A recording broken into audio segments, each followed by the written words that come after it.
Katika usingizi wako ukaota ndoto ukaona umerudi shule ya msingi. Unasoma shule ya msingi au upo katika mazingira ya zamani sana, au pengine upo katika kanisa la zamani sana, au ofisi ya zamani sana. Yani upo katika mazingira ambayo unajua ulishapitaga huko zamani. Then unakuta unaota ndoto upo katika mazingira hayo. Unakuta upo katika mazingira hayo. Sasa ni muhimu ukaelewa kwamba ndoto ya namna hii, kuona upo shule ya msingi ambayo ulisomaga zamani, au ukaona umerudia darasa. Sasa hizi ndoto zimekuwa zina maana mbalimbali au na maana pana sana katika uhalisia wa maisha yako, na ni muhimu sana ukaweza kushughulikia uhalisia huo wa ulimwengu wa roho, kwa sababu pale ambapo utadharau na kuona ni hali ya kawaida, kumbe nyuma yake kuna madhara yanakuja kutokea basi na wewe kuelewa ni jambo gani ambalo limetokea. Kumbe ulimwengu wa roho, kuna ndoto uliota upo shule ya msingi, kuna ndoto uliota tunasema kwamba umerudi nyumbani kwenu, nakuta then katika uhalisia kazi zinaharibika, biashara zinaharibika, mambo yako mengi yanakuwa yanaenda mlama. Kumbe ulimwengu wa roho kuna shida ilitokea pale. Kwa hiyo unapo ndoto hizi mara nyingi hujitokeza mtu anapokuwa anakaribia kuingia kwenye msimu mpya wa maisha. Mfano, anaenda kwenye tunasema usajili wa kazi, au unakuta mtu wa namna hii akiota ndoto hizi, walio wengi unakuta mtu anakaribia kuchumbiwa au kuingia kwenye ndoa,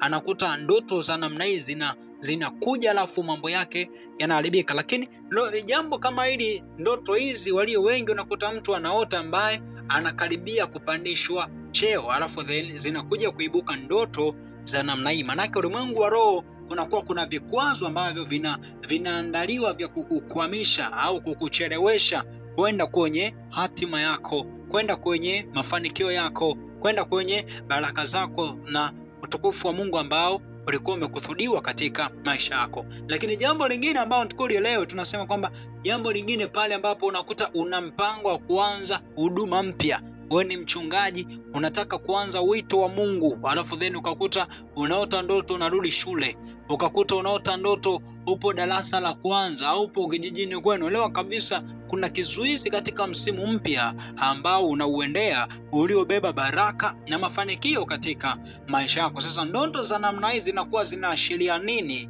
sana sana, au zinakuwa zimebeba ujumbe gani katika maisha yako? Ni muhimu sana ukaelewa kwamba ndoto za namna hizi za kuota upo shuleni, kuota upo kijijini kwenu ambako umetokea, lakini uko mjini una familia, unakuta unaota ndoto upo shule ya msingi, una watoto mpaka wanataka kuletewa jukuu, lakini unakuta kwa namna ya ajabu unaota ndoto upo shule ya awali au upo shule ya sekondari ya zamani kabisa. Hasa ndoto ya namna hii, elewa kabisa, tunasema kwamba maana ambazo zinawezekana zikawa zinakufuatilia. Jambo la kwanza ambalo tukulielewe ni kwamba roho ya kucheleweshwa na kurudishwa nyuma inakwenda kufuatilia. Roho ya kucheleweshwa alafu pia kurudishwa nyuma kuna kufuatilia. Maanake kama kuna jambo ambalo ulikuwa unalifanya, ni mfanyabiashara mzuri, mambo yako yanaenda vizuri, unaagiza mizigo China, Dubai, Canada, Marekani, Russia, alafu then unakuta unaota ndoto unaona upo shule, unaona upo kijijini kwenu. Leo kabisa ni roho za kurudishwa nyuma, na tangu utakapoota ndoto hizi utaanza kuona mambo yako yakienda mlama, yakiharibika, yakikosa mpangilio. Mwisho wa siku utajikuta unaporomoka kabisa kimaisha, unakuwa mtu wa kawaida, au unakuwa pia na wewe ni mtu muhitaji. Kumbe kwa sababu kuna tatizo lilianzia ulimwengu wa roho. Lakini pia jambo lingine ambalo natukulielewe ni kwamba kuibiwa na kuharibiwa miaka yako ya sasa, hasa unapokaribia msimu mpya. Unapokuwa unaota ndoto namna hiyo, elewa kabisa majira ambayo upo na yale ambayo unayaendea, adui anaiba ile hatima njema, yale mafanikio mema, zile baraka kubwa, utisho mkubwa na utukufu mkubwa ambao Mungu alikuwa amekuandalia. Adui anacheza vice versa pale, anakuibia na kukuharibia hatima yako katika maisha yako. Lakini pia jambo lingine ambalo tukulielewe nyuma hizi ndoto za kuota upo shuleni au umerudi kijijini kwenu, elewa kabisa kwamba tunasema kizuizi cha msimu mpya. Mfano kama ni unasali usajili wa kazi, ndoto hii inaweza ikamaanisha kukataliwa katika ulimwengu wa roho. Manake kuna kikwazo ambacho unaonyeshwa kinadhariwa kama unaenda kuomba kazi sehemu, unapewa taarifa kwamba hujakidhi vigezo, utarudishwa nyuma au utapata kibali hiyo sehemu. Kwa ulimwengu wa roho unakupa taarifa mapema kupitia hiyo ndoto ambayo umeiota ya kuona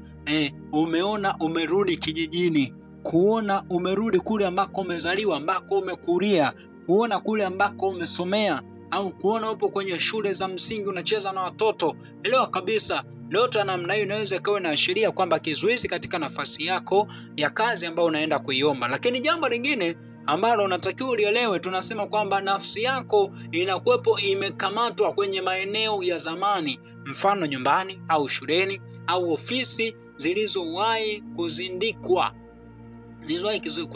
kichawi. Manake hapo nafsi yako inakuwa imekamatwa hapo ili wewe ushindwe kuendelea mbele, ili wewe ushindwe kupiga hatua, ili wewe ushindwe kuto kusonga mbele katika safari ya mafanikio yako kupitia hizo ndoto ambazo umeziota. Lakini jambo lingine ambalo tunasema unatakiwa ulielewe, tunasema kwamba ni kukosa maarifa muhimu ya kiroho au kimaisha. Unashindwa kupita madarasa fulani kwa Mungu kwa sababu hujajifunza masomo. Manake hilo pia ni tatizo la kiroho. Manake kama wewe ni mtumishi umeokoka alafu then ukawa unaota ndoto za namna hiyo, manake hapo sasa unajulishwa kwamba kuna kitu ambacho hakiko sawa katika ulimwengu wa roho, kinakurudisha nyuma, ambacho Mungu anataka alete mitihani ya kimaisha ili uweze kuvuka. Unajikuta unashindwa kuvuka mitihani hiyo. Kumbe shida ipo katika hizo ndoto ambazo unakuwa unaziota kila siku au kila majira. Lakini ishara nyingine katika ndoto tunasema kwamba roho za zamani za maagano ya kifamilia, ardhi au mila au desturi za kijijini zinaashiria au zinashikilia nafsi yako. Manake nafsi yako inakuwa imeshikiliwa na yale maagano ya kimizimu.